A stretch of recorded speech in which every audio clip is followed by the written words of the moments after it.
I was inspired to create the Wildcats Memory Lab based on the Memory Lab concept, which was something that came from the DC Public Library back in 2015, which is a do-it-yourself digitization lab. It is available for the public to use, and it features a variety of equipment so that you can bring in legacy media content and digitize it yourself.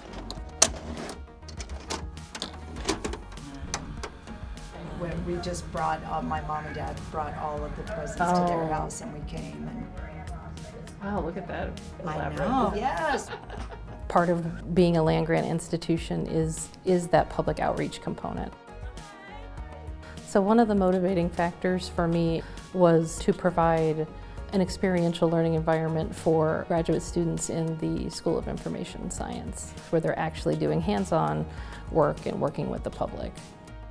A lot of people think of archives and museums as full of really precious objects, and they don't see themselves contributing to those spaces necessarily, and this kind of project tells people that your memories, the things that you own, your family pictures, all of that is important and worth preserving, and it's worth teaching you how to do that properly.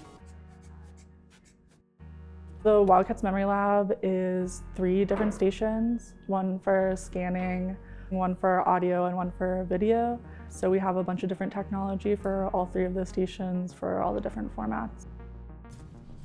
There's kind of like a spirit of discovery, like a lot of genealogists feel like when they're uncovering their family history. To the best of my knowledge, this is the first memory lab located in an academic library, so we're really excited to see how it's different experience-wise than our colleagues at public libraries who are running these spaces.